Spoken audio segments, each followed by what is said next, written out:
안녕하세요. 안녕하세요. 제가 목이 말라서 물을 먹은 게 아니고 박수 치는 동안에 뭐 하겠습니까? 난 자투리 시간 이렇게 이용 잘해요. 제가 이제 오늘 여기 도착해가지고 준비를 하고 분장을 하는데 제 모습이 어떤지 모르겠는데 제 의지와 전혀 관계없는 분장이니까 멋지게 보여도 그분들의 덕이고 이상하게 보여도 그분들의 책임이니까 제 의지와는 전혀 상관없는데 예의상 이렇게 분장을 하고 나왔죠. 프로듀서를 만났는데 백한규 프로듀서가 저 방송하시다가 욕은 안 하셔야 되고 뛰쳐나가시면 마십시오.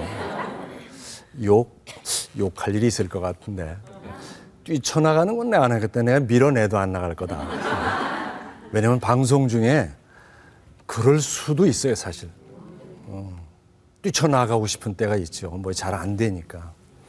근데 진짜로 제가 11시에 만납시다라는 프로 옛날에 할 때 방송을 하는데 외국인 대학생들이 선교 활동하는 우리나라 목사들과 함께 와서 그걸 PR하기 위해 제 시간에 나왔는데 연습을 다 했어요. 통역을 그 목사님이 하기로 하고.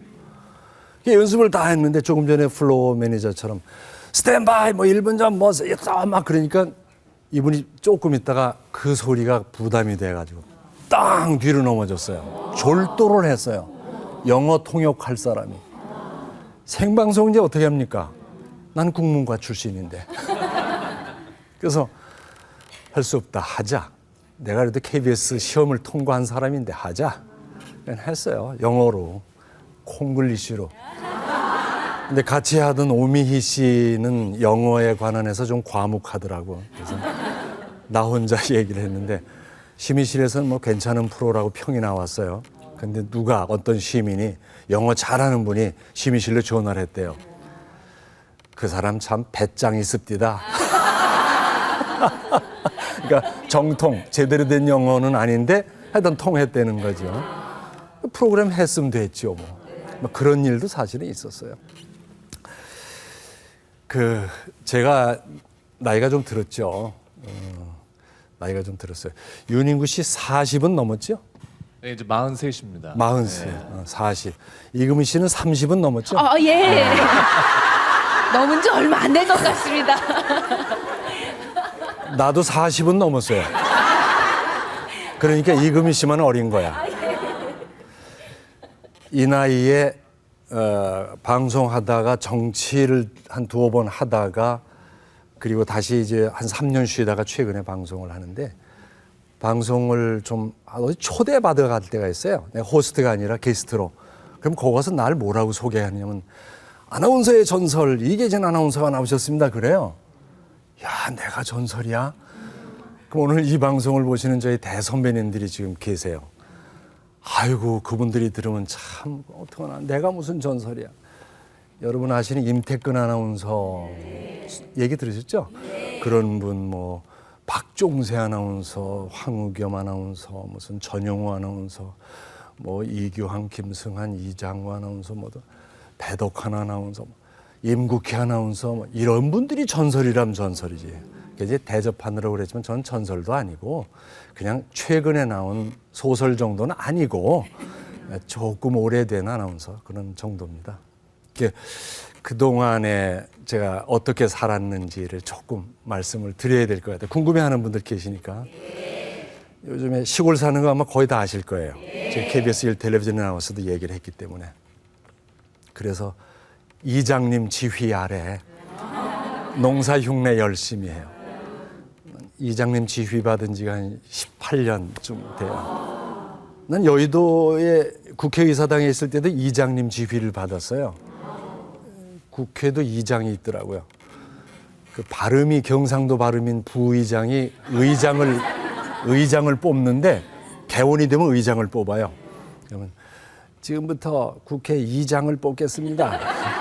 그래서 속으로 앉아서 혼자 킥킥킥 하는 거죠. 그래, 여의도 낙도니까 이장 뽑자. 오늘 이장은 뭐 아무개가 당선됐습니다. 땅땅땅. 이장님 나와 인사하세요. 그럼 이장님이 나와서 김원기 의장 때가 김원기 의장님. 내가 새로운 의장입니다. 이장, 의장. 그래서 혼자 속으로 그래 우리 동네도 이장이 있고 여기도 이장이 있고 아나운서를 하다 보니까 국회의원 하면서도 그 발음에 대해서 또 신경을 쓰고 그랬습니다. 이장님 주열에 농사일하고 산골은 지금 아침에 새 울고 낮이면은 열심히 땀 흘려 일하고 꽃 피는 모습 보고 작물 열심히 기르고. 그런데 요즘에 가뭄이 심해요. 가뭄을 느낀 분이 몇 분이나 계신지 모르겠어요. 수돗물 잘 나오니까. 근데 사실은 중부 지방에는 가뭄이 극심합니다. 근데 오늘 밤에 비가 좀 온다고 그래서 기다리는데 저는 어떤 데 화가 나요. 농사 흉내 조금 내는데 농사로 먹고 사는 농민들은 이게 얼마나 심각합니까? 근데 가뭄 얘기하는 언론 없었어요. 어젠가 그저께 겨우 가뭄이 심하다는 얘기를 겨우 하더라고요. 이제. 그리고 가뭄 때문에 큰일 났다는 정치인 한 사람도 못 봤습니다. 난 정말 화가 나더라고요. 아무개 연예인 살 뺀 게 톱뉴스인 세상이 이게 되겠습니까? 나는 여기에 대해서 격분합니다. 그래서 저는 밤 어떤 때는 12시까지 밤에 물을 줘요. 시원찮은 농사지만 그들이 타들어가는 모습을 보고 너무 불쌍해요. 진짜 어떤 데는 정말 나는 물 충분히 먹고 샤워도 하는데 그냥 시들시들 거기서도 고추 맺히지 가지 맺히지 이런 걸 보면은 사람이 이걸 보고 어떻게 잠을 잘 수 있나. 그래서 시원찮은 농사지만 밤 12시까지 정말 랜턴 켜들고 다니면서 물 주고 그래요. 네, 그렇게 가뭄과 한판 겨루기를 왔습니다. 지도자들은 이런 문제에 대해서 신경 써야 됩니다. 언론도 연예인 살 뺀 얘기가 톱뉴스가 되는 세상은 잘못된 겁니다. 난 각성하길 바랍니다. 그리고 나는 글 쓰고 책 읽는 일을 항상 합니다. 저 최근에 썼던 그 책도 사실은 어느 하루 저녁에 쓴 것이 아니라 매일 저녁이면 자판을 두드립니다. 나를 반성하고 나를 정리하는 의미의 그런 글을 쓰죠. 그 다음에 읽어야 씁니다. 계속 남의 글 읽습니다. 누가 책 보내오면 읽고. 그래서 지난 한 3년 동안 선거 끝난 다음에 쉴 때나 정치 선거도 안 나가겠다 하고 쉬면서 많은 책 읽은 것 중에 여러분 뭐 자랑같이 들리고 그럴지 모르지만 놀라지 마세요. 제가 8만 대장경을 읽어봤습니다. 거기에 모든 인생의 이야기가 다 녹아 있더라고요. 내가 불교인이라서가 아니라 예를 들면 읽고 쓰면서 살았습니다. 그리고 최근에는 다시 마이크 놓은 뒤에 10년 만에 다시 방송을 하자는 곳이 있어서 조용한 곳 라디오 프로를 합니다. 국방 FM이라고 국군의 방송인데 이게 원래 KBS 산하였습니다. 그래서 지금은 독립해 있는데 옛날 아나운서 시절 KBS의 방송국이 있을 때는 우리 아나운서실이 2층에 있었고 국군의 방송 사무실이 1층에 있었고 이렇게 한 형제처럼 있었는데 지금은 독립해 있죠. 거기에서 오후 4시에 매일 시사 프로그램을 해요. 주파수 안 물어보세요? 이 텔레비전은 지역마다 다르지만 텔레비전은 KBS 1은 9, 대표적으로 9, 이 텔레비전은 7. 텔레비전은 요것만 하세요. 나머지는. 라디오는 1라디오가 97.3, 97.3 1라디오, 1FM이 93.1, 그다음에 이금희 씨가 하는 89.1 라디오, 2FM 꼭 저희는 96.7입니다. 덤으로 알아주시기 바랍니다. 그래서 방송을 하고 있고 그걸 위해서 나는 꼭 방송 전에 스탠바이를 1시간 이상 빨리 합니다. 라디오 하지만 1시간 내지 1시간 반. 시골에서 서울의 용산에 있는 방송국까지 1시간 30분 내지 40분이 걸립니다. 편도. 그걸 운전해서 물 먹을 테니까 롱샷으로 좀 부탁합니다. 감사합니다. 여기 카메라 앞에 있는 분들이 저하고 방송 같이 하던 대감들이야, 다 보니까. 그래서 하루에 3시간, 4시간, 어떤 때 4시간 넘게 운전을 합니다. 제 나이가 그런데 하루에 4시간 운전한다는 게 쉽지 않습니다. 라디오 듣고 음악 듣고 뭐 이렇게. 그렇게 하고 그렇게 해서 하루에 7, 8시간을 그래도 일을 하는 셈이죠. 그리고 여러 모임에 나갑니다. 동창 모임, 친구 모임, 또 아나운서 선배들 모시는 모임. 전 기특하게도 선배들을 잘 모십니다. 약주하시지요 모시고 좋은 얘기 듣고 겨우 2, 3만 원 쓰고 나는 한 10만 원도 넘는 얘기를 듣고 오지요. 예, 술도 모시고 나도 술도 먹고 이렇게 살고 있는데 뭐 노인이 되면 뭐 참 그렇잖아요. 저도 이제 노인줄입니다. 아까 내가 40 넘었다는데 그래요. 지금 뭐 인터넷 들어가면 다 나오는데 1946년생 개띠. 그렇구나. 꽤 됐지요. 그런데 나이가 들었다. 사람에 따라서는 제 나이에 누워있는 분도 계시고 병마 때문에 이미 세상 떠난 분도 계시고 어제 마침 선배 아나운서 이강주 아나운서가 세상 떠났다고 연락이 왔어요. 떠나시는구나. 근데 어떤 분은 또 90이 넘었는데 정정한 분도 계시고 이건 사람 차이예요. 근데 저는 늙는 데 대해서 내 나이가 어때서 뭐 요새 그 노래가 유행이 돼. 내 나이가 어떻게 늙었지 뭐. 난 그 노래 나올 때마다 그래. 내 나이가 어때서 어떻게 늙었지. 그다음에 뭐 문제 없어 뭐 이러는 분들도 계시고 그러는데 사실은 지나친 어떤 그런 나이를 의식하지 않는 극복을 하기 위한 남들이 볼 때 안쓰러운 노력보다는 그냥 자연스럽게 받아들이는 게 좋을 것 같아. 내 나이 내 나이다 그런 생각. 기능이 점점 떨어지게 돼 있죠. 모든 기능이 알았죠? 모르겠어요? 모든 기능이 다 떨어져. 그중에 청력도 떨어집니다. 그래서 어떤 친구가 동창회 나갔더니 그 동창회에서 보청기 낀 친구도 있고 뭐 이제 그랬대요. 그래서 나이가 들면 나도 이 귀가 잘 안 들려서 뭐 드라마 할 때 볼륨을 크게 하지 않으면 못 듣겠어 잘 뭐 이런 사람도 있고. 그러니까 이 사람이 집에 와서 하루는 앉아 소파에서 텔레비전을 보는데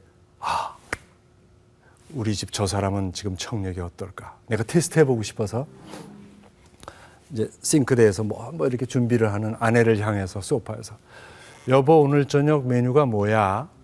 그러니까 아내가 대답도 안 해. 저 사람도 이제 벌써 잘 안 들리는구나. 그 조금 더 크게 여보 오늘 저녁 메뉴가 뭐야? 그러니까 또 대답을 안 하고 이걸 하고 있어. 저 사람도 이제 늙었구나. 슬프다. 더 크게 해보자. 여보 오늘 저녁 메뉴가 뭐야? 그러니까 아내가 휙 돌아서며 하려니까 아니 김치찌개라고 몇 번을 얘기해다요.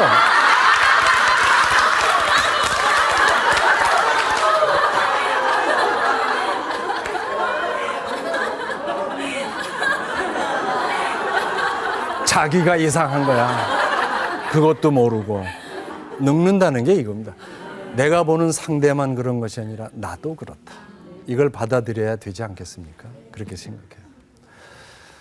나이 듭니다. 이제 뭐 겨우 30 넘은 이금일 수도 있고 40 넘은 은행일 수도 있지만 세월 남에게만 갑니까? 나에게도 가죠. 근데 어떤 사람은 100살이 넘게 살아. 세계 최고령인 117인가 얼마 전에 그 해외 토픽에 나왔어요. 최장수자가 죽음으로써 그 사람이 1등이 되는 날 기자가 찾아가서 물었어요. 장수의 비결이 뭡니까? 미국 사람이에요. 영어로 물었겠지만 난 영어를 잘 못하니까. 장수 비결이 뭡니까? 라고 물으니까 글쎄 어쩌다 보니까 안 죽어서 이렇게 됐어. 어쩌다 보니까 안 죽어서 이렇게 됐다. 유머지요. 뭘 먹고 뭘 어떨까? 잠은 충분히 자고 운동 이런 얘기가 아니라 글쎄 어쩌다 보니까 안 죽어서 이렇게 됐어. 중국의 최장수자가 있었어요. 거기는 120 몇 살이었다는데 할머니래요. 신화사통신 기자가 가서 장수 비결을 여쭈었어요. 할머니 장수 비결이 뭡니까? 물론 중국말로 했겠지만 그랬더니 할머니가 담배는 나빠. 담배는 피지 마. 내가 재작년에 끊었지.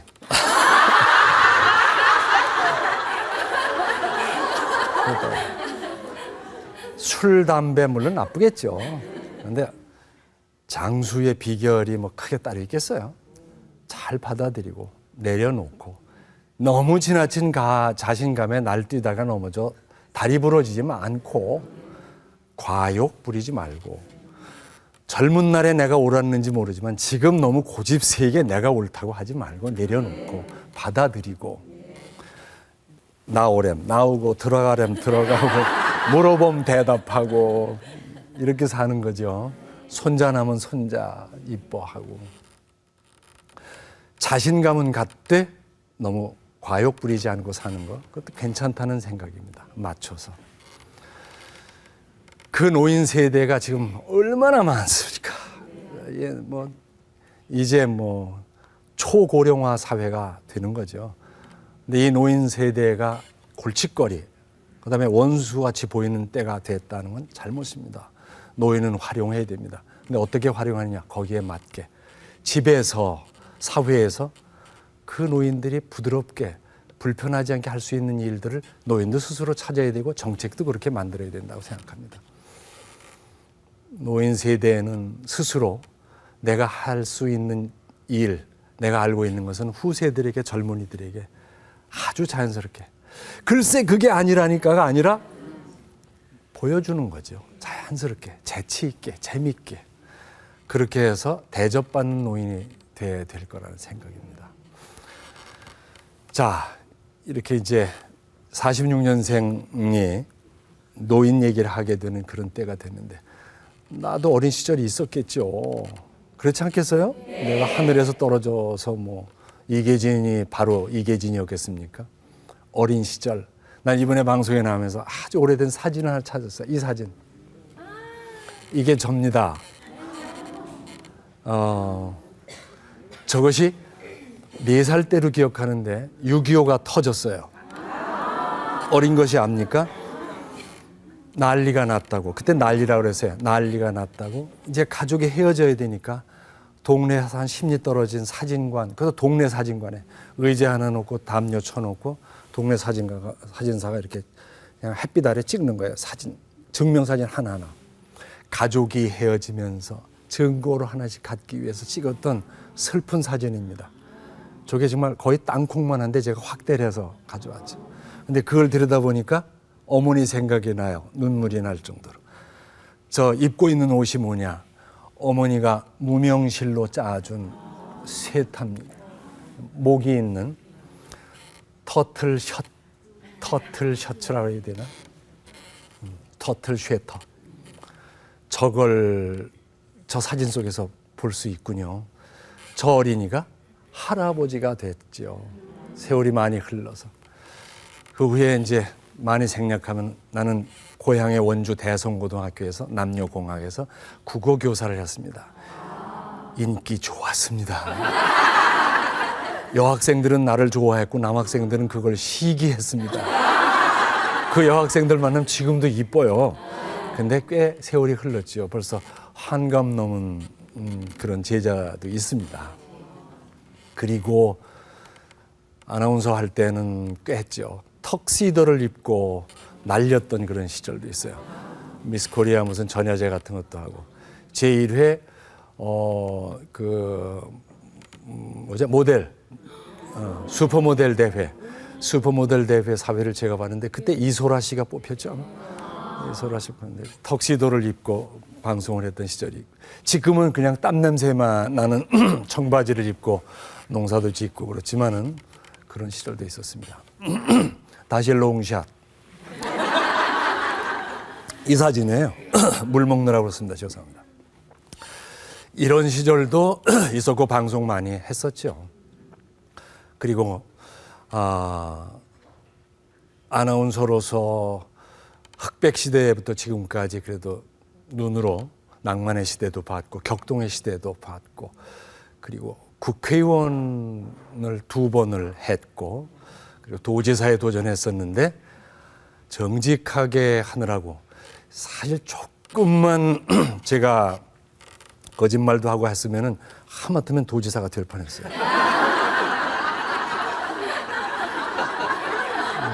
그래서 저는 떨어져도 좋다. 돈 안 쓰고 거짓말 안 하고 남 욕 안 하겠다. 이거 딱 했더니 결국 민심은 그게 아니더라고요.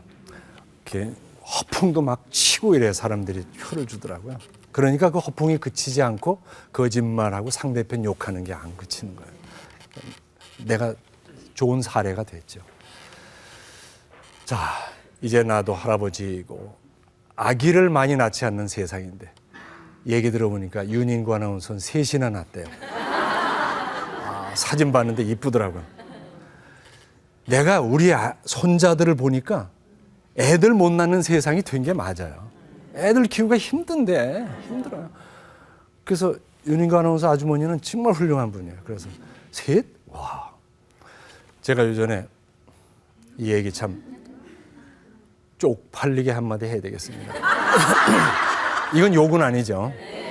사전에는 잘 올릴 만한 얘기가 아닌데 쪽팔리게 자리 양보를 차에서 한 적이 있습니다. 내 나이에.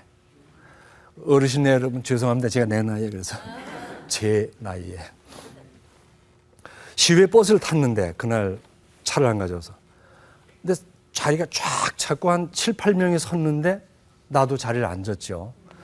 근데 아기 안고 있는 아가씨 거의 아가씨가 새파란 아가씨가 땀을 삐질삐질 흘리면서 앞으로 이렇게 아기를 안고 이러고 가방 하나 들고 부채 하나 들고 이걸 쥐었는데 아기는 그냥 목이 부러질 정도로 자고 있고 이게 50분 내지 1시간을 가야 되는 거리예요. 성남서 차를 타면은.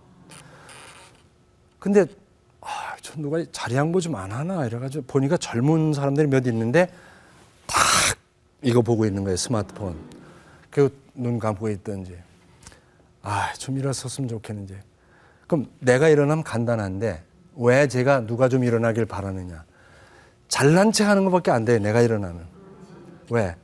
그래 너 또 선거에 나올 모양이로구나. 자리 양보하는 거 보니까. 그럴 것 같아.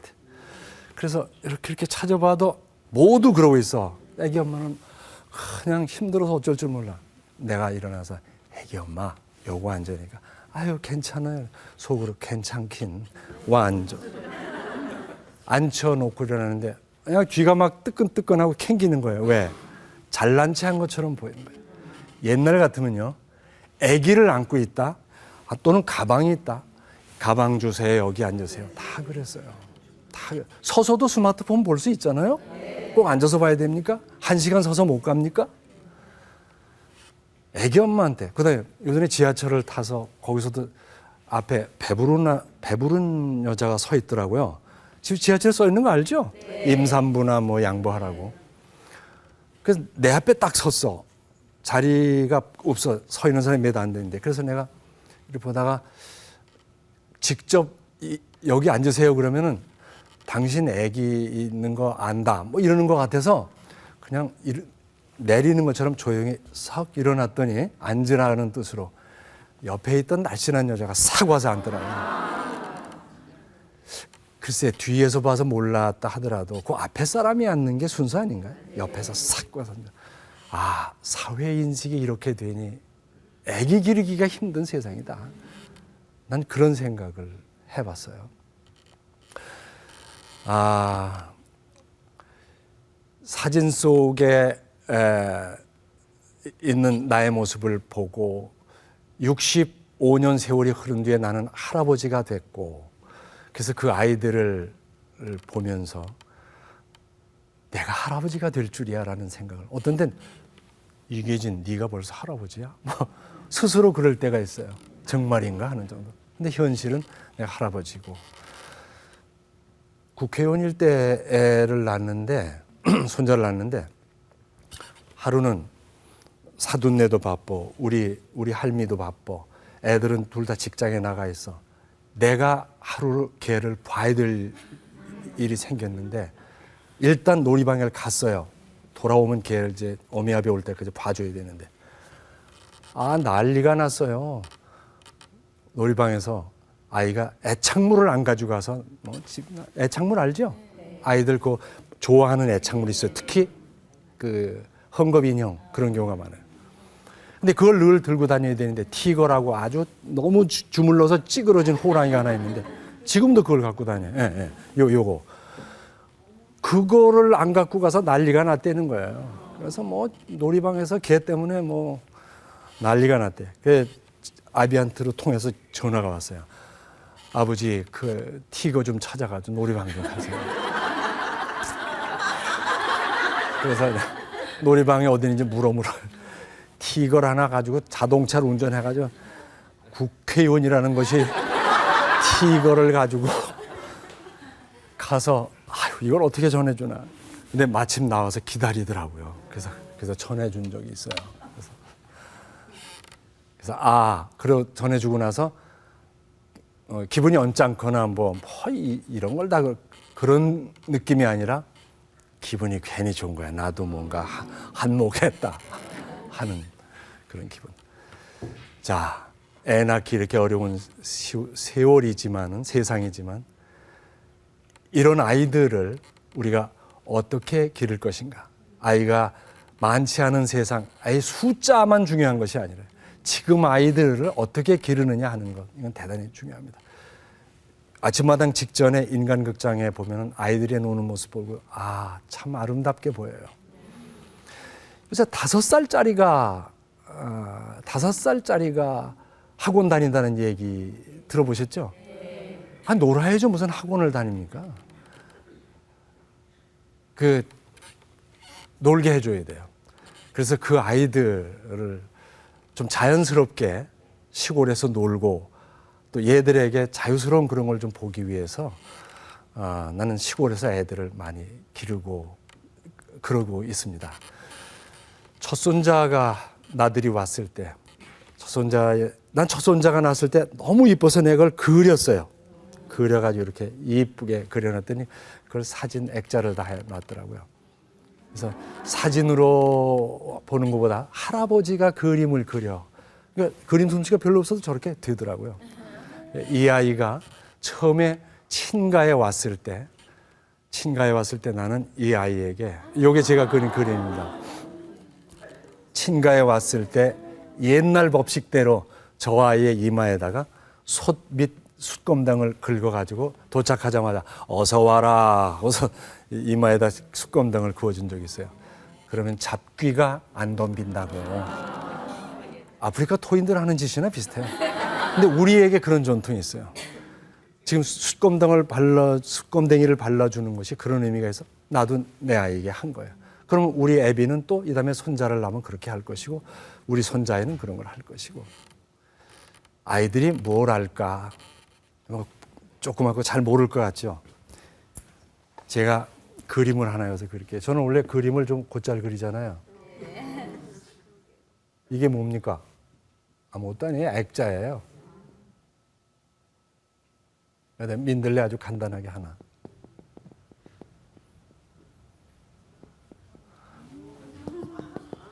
이게 이제 홀씨가 날아가는 거죠. 근데 보기에 따라서는 별같이 보여요. 이게 이철수 화백이 그린 그림을 내가 하나 가지고 있어요. 저 판화집 그림이 아니라. 근데 애가 기저귀 차고 있을 때부터, 큰 애부터 기저귀 찬 애를 딱 들고 요 앞에 서서 걔한테 설명을 해주는 거예요. 읽어주는 거예요. 말도 못하는 애한테. 이 안에 글씨가 있습니다. 민들레 밤하늘, 너 하나를 위해서 오늘은 온 우주가 있는 듯. 민들레 밤하늘, 철수 2004 이렇게 되어 있어요. 여기는 이 점이 가득 차 있어요.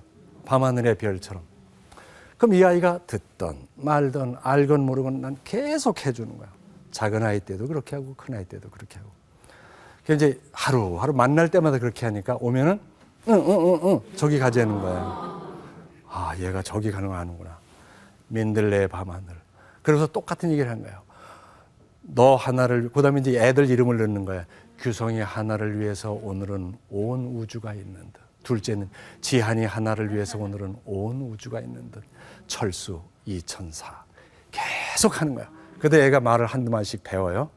그때는 나중에 어느 날 내가 읽다가 침을 꼴깍 삼키느라고 멈췄어. 규성이 하나를 위해서 오늘은 온 우주가 있는 듯. 그러니까 멈추니까 애가 떨뚝. 이걸 외우는 거예요. 그리고 또 그리고 그러니까 이 떤다. 그거 못하는 말로 그걸 해요. 큰 아이나 작은 아이나. 우리 아이가 천재겠습니까? 아니죠. 제가 어디 손자 자랑 지금부터 좀 되거든. 우리 집 애들은 더 해요. 이래요. 속으로 그렇게 생각하세요. 우리 애 똑똑해요. 그러면 우리 애는 더 똑똑해요. 그러면 나중에는 그걸 줄줄 외우더라고요. 그러면서 요 점을 할 때마다 뭐라 하냐면 철수 이천사하고 여기도 별, 여기도 별, 여기도 별, 엄마 별, 아빠 별, 할아버지 별, 할머니 별, 지한이 별, 분당 할머니 별, 할아버지 별, 고모 별, 이모 별, 식구를 다 해줘요. 하나도 안 빼놓고 아빠 별, 엄마 별. 그러고 이제 다 한다면은 이제 재밌게 하려고 여기도 별, 여기도 별, 여기도 별, 여기도 별 그러면서 요 위를 가르쳐요. 그럼 나중에 기저귀 찬 놈이 궁뎅이를 들썩하면서 저도 같이 올라가. 나는 그 아이가 알든 모르든 해줬더니 그 아이 가슴 속에는 이 이야기가 들어있을 거예요. 나는 우리 아이들에게 무식하지요. 학교를 다녔으니까 우리 애는 아직 글도 몰라요. 안 가르쳐요. 왜? 배울 때 되면 배운다 이거죠. 그런데 그 아이가 어려운 이야기를 설명해 줘도 알더라고요. 그래서 우리 할미는 김장 때가 되면은 우린 옛날식으로 김장을 지금 200~300포기를 해요. 아이들에게 그 김장 풍경을 보여주겠다고 김장 뽑는 거부터 씻고 절이는 거, 밤에 무 다듬고 채 쓰는 거 이런 거 하는 거 다 거기다가 애한테 설명을 해줘요. 알든 모르든. 이거 김장하는 거 나오네요. 그러니까 이거 무는 어떻게 하고 뭐 이런 것이고 김장은 왜 하고 이래가지고 겨울에 익혀서 겨울에 먹고 이 얘기를 김장할 때마다 말 못할 때부터 해줘요. 그렇게 해야 된다고 생각합니다. 애들이 뭘 알아갖고 그건 안 됩니다. 시골에 살면서 아이들이 가끔 놀러 오면은 뭔가 기다림을 보여주고 싶은 거예요. 요새 애들 빨리 뭐 빨리 알아야 되고 빨리 해야 되고 빨리 대답해야 되고 그렇잖아요. 천천히 아이들이 뭔가 세상을 배우게 해줘야 돼요. 어느 날 마침 개똥참외를 발견했어요. 개똥참외가 뭐냐면 참외를 먹고 버린 씨가 싹이 나와서 시원찮게 달린 참외가. 그걸 발견하고 개똥참외를 가르치면서 설명을 했어요. 이 참외는 이렇게 되어 있는데 이 다음에 이제 시간이 많으신 다음에 햇빛을 받고 뿌리에서 영양분을 빨아먹고 크면 노랗게 크면은 같이 따먹자. 기다리는 거예요. 금방 따져 소리 안 해요. 보고 언제나 읽나 기다리는 거예요. 그래놓고 그 다음에 다 알았나 했더니 또 물어봐. 개똥참외 할아버지 참외 심자. 지금 심으면 늦어서 안 돼. 지금 이거 익으면은 먹자. 아이에게 하나하나 다 설명을 해줍니다. 그리고 여러분들 아이들은 순했는지 어떤지 모르겠는데 우리 아이들 좀 순해요. 잠잘 때 되면은 내가 안고 일부러 그냥 놔도 자지만 안고 재우고 싶을 때가 있고 어미 아비가 무슨 일로 늦게 들어올 때 있으면은 우리가 맡았을 때 자장가를 불러줍니다. 자장가가 그렇게 많지는 않은데 내가 내 아이를 키울 때 부르던 자장가를 지금도 나는 그 노래를 아이들한테 불러줍니다. 할아버지 목소리로. 자거라 자거라 귀여나가야 꽃 속에 잠드는 벌나비 같이 고요히 눈 감고 꿈나라. 내 이 노래 부르면은 우리 딸 재우던 생각이 나서 아나운서 때 참 바쁠 때인데 집에 가면 엄마 혼자 시어머니 시아버지 모시고 애기 키우느라 힘들어. 그럼 내가 붙들고 참 재우고 그런 적이 있어요. 자장가 많이 불러줬어요. 우리 아이들도 손자 아이들도 그걸 불러주면서 나는 옛 생각하고 그 아이는 그 자장가를 들으면서 잠자고. 그런 것이 우리 노인 세대가 할 수 있는 일이 아닌가 그런 생각을 해봤어요. 그 다음에 손자들을 위해서 노인 세대가 할 수 있는 것 중에 나는 애를 낳았을 때 우리 손자를 낳았을 때 그 대추나무를 하나 심었어요. 그리고 나중에 체리나무도 심고 그다음에 블루베리도 심고 물론 땅이 있으니까 그렇지 아파트에는 심을 수가 없잖아요. 그러니까 나는 그런 조건에 있으니까 했다는 얘기죠. 대추나무를 심었어요. 뭐 과일 뭐 장에 가면 얼마든지 있죠. 자, 차라리 유산을 많이 남기는 게 좋겠지만 유산 얘기가 나오니까 여러분 지금 이건희 회장이 아직 못 일어나고 있죠. 그분이 지금 행복하지 않죠. 유산 남겨줄 건 없더라도 지금 건강하게 이 세상을 그럭저럭 살 수만 있다면 그게 더 행복할 수도 있어요. 그분이 빨리 일어나서 경제를 일으켜야 되겠지만 어쨌든 그 아이에게 돈으로 사줄 수 있는 과일이긴 하지만 나는 대추나무를 심는 거야. 당장이 아니라 이게 몇 년 커서 열려야 돼. 체리나무도 마찬가지야. 거름 주고 풀매 주고 전지해 주고 블루베리가 올해부터 좀 열리기 시작하는데 대추나무가 점점 커서 이 다음에 제가 뭐 오래 살겠습니까? 80 살면 잘 살겠지. 그런데 속으로는 90 살기를 바라는 거죠. 내가 이 세상에 할머니와 함께 없어진 뒤에 우리 아이들이 그 대추나무를 보고 대추를 따먹으면서 혹시 내가 쓴 그 책을 보고 할머니 할아버지가 우리를 이렇게 사랑했다는 것을 안다면은 그보다 더 큰 유산과 교훈이 어디 있겠는가 그런 생각을 해봤어요. 그래서 은근함 할미하고 뭐 이렇게 앉아서 사진을 제비가 찍어줬는데 그런 은근함 지금 당장 10,000원짜리를 주고 할아버지 최고 소리를 들을 수도 있겠지만 난 애들한테 돈 줘본 적 없어요. 전부 이런 거. 철사 자동차 만들어주고 철사 자동차는 내가 어려서 내 손으로 장난감이 없어서 철사로 자동차를 만들어 쓰던 그런 기억이 있습니다. 그걸 내가 만들어서 손자에게 주고 딱 기대려고 철사 자동차를 딱 1600cc짜리를 만들어 놨더니 딱 와서 규성아 할아버지가 이거 만들어서 그러면 와 신난다 그럴 줄 알았더니 이렇게 해버리더니 왜? 요즘 장난감이 리얼한 게 얼마나 많아요. 그러니까 그게 별로 아니더라고요. 그래서 그래도 난 만들어 주는 거예요. 그래서 그걸 만들어 주었다는 그 기억을 가졌으면 좋겠다. 그래서 철사 자동차를 그림도 그려놨어요. 책에다 그 사진도 넣었죠. 그 다음에 아이들에게 그런 것도 물려줘야 되겠지만은 전통을 난 물려주고 싶어요. 옛날에는 봉제사 하느라고 집안이 망할 정도였죠. 제사. 5대조 모시느라고. 그리고 바람핀 할아버지가 계실 경우는 할머니가 한 2, 3대 가지고 10명도 넘죠. 근데 그래서 사람들이 제사 지내기 힘들어하는 걸 보고 혁명정부에서 가정의례 준칙 그래서 제사 많이 못 모시게 그렇게 했죠. 그래서 제도를 만들어서 간단하게 제사도 지낼 수 있게 이렇게 했는데 그래도 우리는 이제 겨우 할아버지 할머니 제사 지내는 거니까 제사의 의미가 뭔가 겨우 할아버지 할머니 제사 지내고 이 할아버지 할머니가 죽으면은 4번 정도 모시는 게 되겠지. 그래서 제사의 의미가 뭔가를 애들한테 가르쳐 주고 싶은 거예요. 그래서 잘 애들이 모르겠지만 제삿날은 설명을 다 해줘요. 말 못할 때부터 해줬어요. 우리는 똑같이. 제사는 이런 거다. 할머니 할아버지가 계셨는데 저 사진 속의 할머니가 돌아가셨어. 저 할머니는 할아버지를 낳았고 할아버지는 아빠를 낳았고 아빠는 엄마와 결혼해서 너희들을 낳았단다. 그래서 저 할머니가 살아 계실 때처럼 할머니가 좋아하시던 거 할아버지가 좋아하시던 거를 차려놓고 이렇게 제사를 지내는 것이다. 근데 많이 잡수시라고. 그래서 이 제사가 어려운 것이 아니고 우리들이 밥 먹는 순서 그대로 하면 되는 것이다. 알고 보면 그거예요. 그렇게 해가지고 제사를 지내고 절은 이렇게 하는 거고 다 가르쳐줘요. 그런데 충문 아시죠? 충문 다 이해하세요? 습관성 뇌 때문에 충문이 한문투로 돼 있잖아요. 유세차, 모멸모월,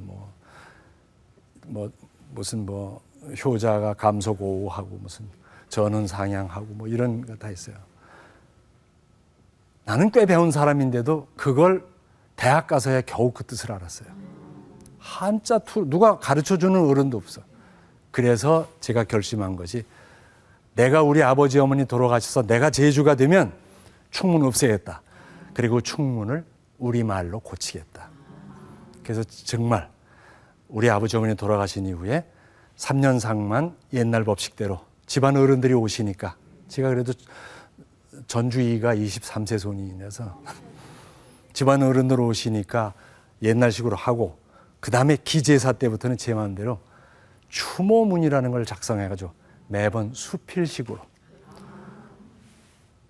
이웃세차 몇 년, 무슨 년, 몇 월, 며칠 벌써 1년이 다 가고 다시 어머니 추모일이 돌아왔습니다. 세월은 참 빠르군요. 그 다음에 지난 1년 동안에 있었던 일은 어머니 이런 일이 있었습니다. 아버지 이런 일이 있었습니다. 그리고 누가 좋은 일이 있었고 누가 어려운 일이 있었습니다. 지하에서도 도와주시기 바랍니다. 조상님의 은덕으로 열심히 삽니다. 이걸 쫙 읽는 거예요. 그러면 거기 있는 우리 누님들이나 뭐 또 조카들, 아이들 무슨 소리인지 다 알잖아요.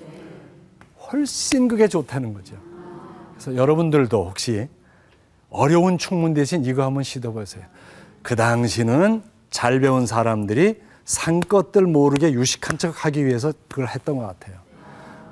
지금 만약에 하버드대 나온 종손이 영어로 충문을 한다면 어떻겠어요? 못 알아들을 거 아니에요. 그럼 어른들은 난리가 나는 거예요. 똑같은 거예요. 한문 배운 사람이 자기만 아는 거 써서 산 것들 모르게 한 것이나 지금 시대가 영어로 해서 위에 분들 모르게 한 거나 똑같이. 그러므로 서로가 알아듣는 말로 할 필요가 있다 해서 그렇게 충문을 써서 그렇게 하는 겁니다. 그러고 나서 이제 이렇게 밤중에, 밤 늦게 우리는 지냅니다. 일찍 안 지냅니다. 우리 집사람이 고집이 세요. 우리 집사람이 무서워요.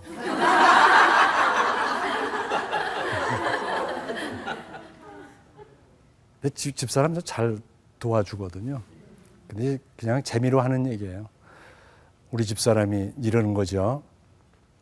여보, 마루 좀 닦아요. 안 돼, 못해. 마루 좀 닦아요. 못해. 여보, 마루 좀 닦아요. 아직 설거지도 안 끝났잖아. 이거 개그맨들이 하는 얘기예요. 아주 당당히 맞설 것처럼 그러는데 아직 설거지도 안 끝났잖아. 저 정말 아내 일 설거지도 도와주고 그래요. 네. 요즘 주례도 다니는데 주례 다닐 때 하는 얘기, 아내를 이런 의미로 도와줘야 한다는 얘기. 왜? 우리 아버지는 부엌에 간 적이 없어. 절대 못 가. 그래서 저는 그게 싫어서 어머니 계실 때부터 부엌에 가서 일 도와줄 것 있으면 아내가 너무 바쁠 때만 도와주고 그랬었는데 그것을 애비도 받고 그래서 애비도 저 어미를 이렇게 도와주고 그래요. 그래서 우리 손자들한테도 너희들도 우리 집의 전통으로 이제는 그렇게 해라. 그렇게 얘기를 해놨죠. 이렇게 얘기하다 보니까 사돈이 보실 때 자기가 다 키운 것처럼 떠들고 사돈 감사합니다. 그리고 제가 앞에서 분명히 얘기했습니다. 사돈 내외가 키워주셨다고. 정말 감사하고요.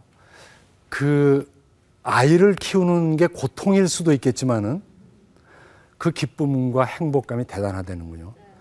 삶에 대한 만족감이란 이것이 안 한 사람보다 그걸 한 사람이 훨씬 행복한 걸로 돼 있어요. 그래서 요즘 어디 모임에 가면 그런다면서요. 하지마, 골병 들어 못한다 그래. 그거 괜히 했다가 처음 조금 서운한 게 낫지 골병 들어. 그게 좋은 얘기 아닙니다. 해봐, 참 좋아. 얼마나 사랑스러운데. 아니, 개도 기르는데 새끼를 못 길러줘요. 그렇지 않습니까? 그런 의미에서 해줘야 돼요. 그래서 우리 특히 안사돈 고생 많이 하셨고, 우리 어미는 아까 제가 자장가 부르는 얘기를 했지만 난 어쩌다 자장가 불러주지만 어미는 밤마다 책을 읽어줍니다. 모든 젊은 엄마들이 다 그러죠. 근데 어제 들으니까 그래요. 너 말 안 들어? 그럼 밤에 동화책 안 읽어줄 거야? 이게 제일 큰 위협이래요. 근데 이 아이들이 그걸 늘 들으면서 자는 게 즐거운가 봐요. 근데 큰 녀석 때 그랬대나? 엄마 또 읽어달라는 거야. 우리 어미도 직장 다니는데 피곤하죠. 엄마 또. 그래 다시 읽어주는 거야. 쫙 읽어주고. 엄마 또. 하루 저녁은 23번을 읽어줬대요. 난 그 얘기 듣고 참 의미 이쁘다. 그렇게 길러야지. 애들은 사랑으로 길러야 되는 거죠. 엄마도 피곤해 죽겠어. 한 대 때릴 수도 있잖아요. 23번을, 야, 너 참 무던하다. 요즘 젊은 엄마들 참 잘해요. 참 지혜로워요.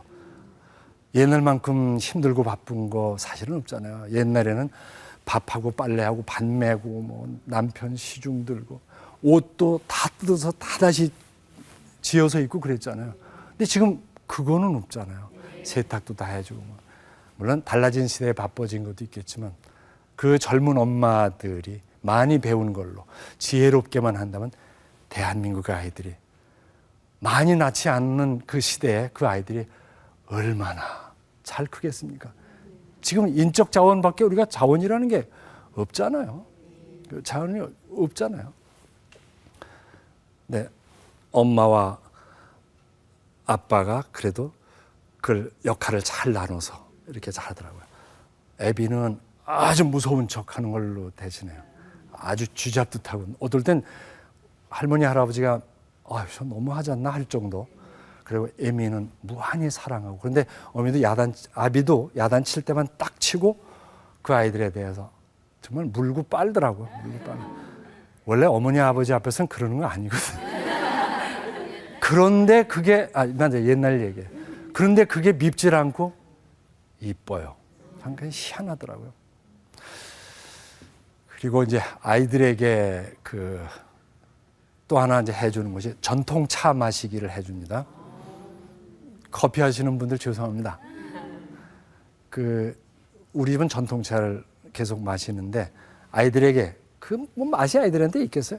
어려서부터 그냥 앉혀놓고 가르치는 거예요. 기저귀 차고 앉아서 차 마시게 하고. 제 할미가 차 공부를 좀 했는데 그랬더니 이제 해서 마시라 그러면 뜨겁게 안 해주면은 뭔지도 모르고 마시고 차 또 계속 또 잘 마신다. 그다음에 얘네가 하는 걸 보고 그걸 보고 배우는 거예요. 그게 차 우리는 것이 그렇게 간단하진 않아요.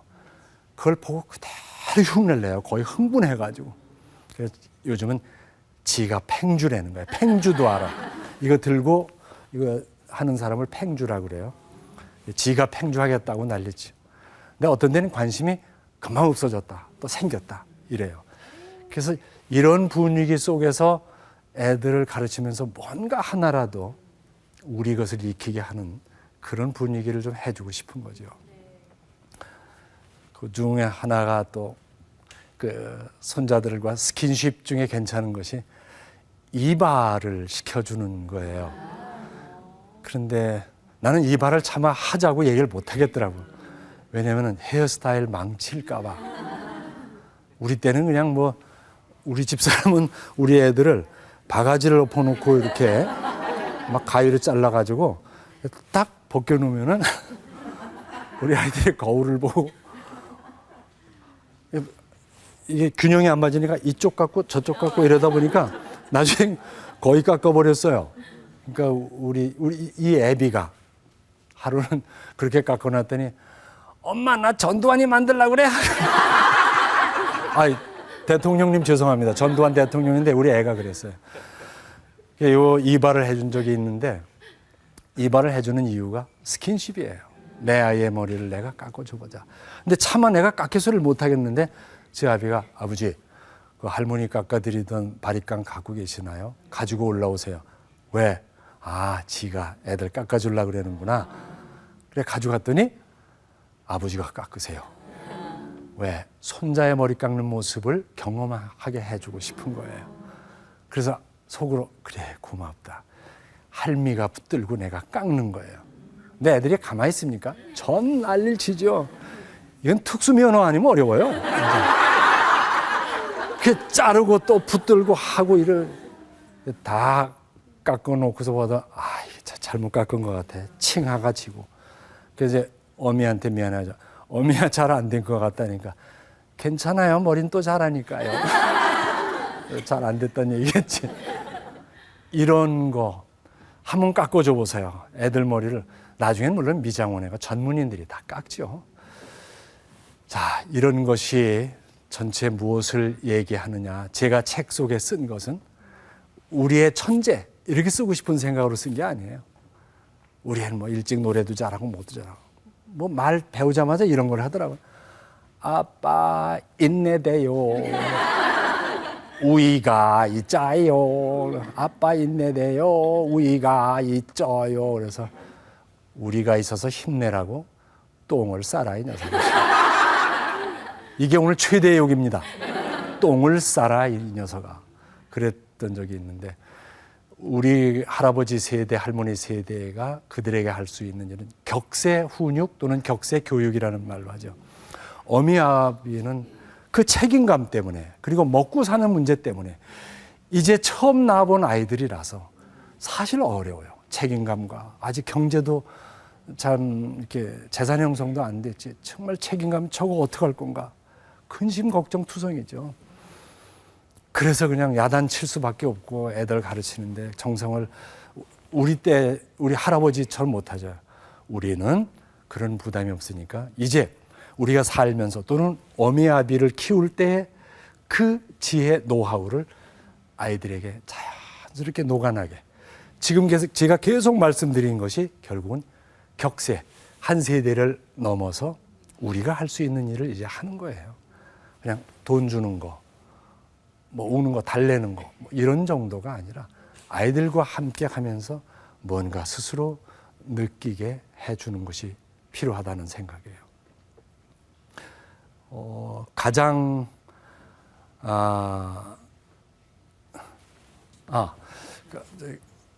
제가 저 글씨가 잘 안 보여서 가장 지금 그 얘기 먼저 할까요? 네.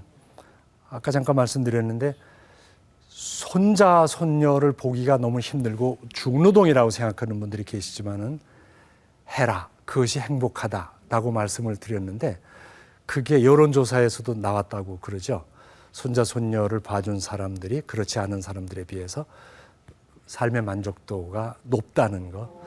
그래서 모임에 가서 손자 손녀 봐주지 마라 골병 들어 그러지 마라. 손주 돌본 여성으로만 했는데 남성도 마찬가지일 거예요. 훨씬 경험이 없는 여성에 비해서 훨씬 만족도가 높다는 거죠. 그렇죠. 그래서 이걸 좀 해주세요. 힘드시더라도 아들 딸들이 너무 힘들지 않습니까? 요즘 세상 옛날에 없던 어려운 점이 있습니다. 자, 다시 제가 아까 드리려던 말씀을 가장 존경하는 인물을 물어보면 항상 우리는 위인전에서 본 사람을 얘기를 많이 합니다. 뭐 이순신이라든지 뭐 외국의 링컨이라든지 뭐 얘기하는데 언제 조사를 한 것이 한번 놀라운 것이 있었는데 학생들에게 제일 존경하는 인물이 누구냐고 했더니 부모라고 대답한 것이 압도적이었어요. 엄마처럼 살지 않을 거야. 아빠처럼 살지 않을 거야. 엄마를 위해서 뭐 좀 써. 치장도 좀 해. 화장도 하고 옷 좋은 옷도 사 입어. 그러죠. 사 입을 줄 몰라서 그럽니까? 그렇지 않잖아요. 그렇게 엄마 아빠에 대해서 불만이던 아이들이 결국은 철이 들어가면서 이 세상에 제일 존경하는 인물은 부모다 이렇게 돼 있어요. 그리고 애를 낳은 다음부터는 엄마가 너무나 생각나서 울고 아버지가 힘들었던 세월을 생각하면서 혼자 울고 그러지 않습니까? 살아가는 방법을 보고 배우는 거예요. 여기는 안 계시겠지만 야쿠르트 배달이라고 대표되는 배달 아줌마들 있죠? 배달 아줌마들의 자녀들이 좋은 대학에 많이 간대요. 그 이유가 뭐냐? 그분들의 학력이 높아서 돈 벌어서 학원을 보내서? No. 어머니 사시는 모습을 보고 정신을 차린다는 거죠. 어머니가 저렇게 새벽에 나갔다 밤늦게 들어와서 하면 아이 쿡쿡쿡 하는데 내가 놀 수가 있냐 공부한다는 거예요. 그래서 엄마 아버지가 어떻게 사느냐 하는 것이 대단히 중요하다는 거죠. 오늘 보여드린 사진 곧잘 찍었죠? 네. 우리 아들이 찍은 건데 아들 며느리가 찍은 건데 책 내느라고 이 책 사진을 좀 몇 개 빌려다오 했더니 많이 골라야 되는데요. 얼마나 있게? 한 4만 장 되는데요. 컴퓨터에 저장하니까 가능해요. 야, 그래 잘했다. 그 바쁜데. 근무 바쁘고 그런데 회식하고 늦게 들어오고 들어와서도 밤중에 자다가 소변 보러 나갔다 보면 아직도 컴퓨터 앞에서 애들 사진 정리할 때가 있었어요. 그래서 이렇게 해서 뭐 거기다 재밌는 말 써놓고 그게 어떻게 되냐면 제가 저희들 기를 때 사진 많지는 않지만 그래도 칼라백 찍은 거를 전부 앨범에 붙이고 그 앨범 사진 밑에다가 재미난 얘기를 써놨었어요. 상황 설명을 아주 코믹하게 써서 이거를 애들 결혼할 때 선물로 줬어요. 애들이 그거 하는 걸 늘 보고 저들끼리도 웃어 재밌어 죽겠더니 아 그때 이랬구나. 아빠가 써놓은 말이 너무나 재밌거든. 얘는 너 그런 거 만들어야 된다라고 말해 본 적이 없는데 지 애를 위해서 밤에 와서 이걸 하더라고요. 그 많은 게 4만 장. 그중에서 오늘 조금 보여드렸죠. 특별한 선물이었습니다. 아이들에게 특별한 선물은 보여주는 거예요. 이 세상에 가장 중요한 것은 가족입니다. 가족이 제일이죠. 아내, 아들, 딸, 부모, 손자, 손녀. 여기에 대한 쏟는 사랑은 영원한 보험입니다. 보험을 타기 위해서가 아니라. 우리는 아름다운 대가족 제도가 있었는데 그만 호적법이 바뀌면서 호주제가 바뀌면서 가족이 해체되고 있는데 슬픈 일입니다. 마음속에 여러분의 가족을 꼭 모아서 대가족의 느낌으로 사십시오. 토인비라는 역사학자가 한국의 가족 제도가 인류가 만든 제도 중에 제일이라고 그랬습니다. 치매 문제, 노인 문제, 청소년의 방황 문제, 육아 문제 모든 것이 해결할 수 있는 것이 가족입니다. 그걸 잊지 말아주셨으면 좋겠습니다. 그런 것이 슬픈 세상이 돼서는 안 될 겁니다. 오늘 저희 애들 얘기를 했는데 연세 많으신 분들이 혹시 제 얘기를 듣고 건방지게 들으셨다면 용서해 주시고요. 저희 아들, 딸, 며느리, 며느리, 손자들이 최고인 것처럼 얘기를 했다면 여러분의 가족 구성원이 더 훌륭하다는 것 누구나. 그리고 아직 손자, 손녀를 두지 못한 분들은 빨리 손자, 손녀를 둬서 행복감을 느끼시기 바랍니다. 남미 출장길에 어느 인디올 만나서 손자를 데리고 있길래 손자가 귀엽지요? 그랬더니 통역이 뭐라고 들려주더라고요. 그럼요. 귀엽지 않은 손자는 이 세상에 없지요. 인디오의 말도 그랬어요. 여러분 가족을 사랑하는 마음으로 행복하시기 바랍니다. 감사합니다. 감사합니다.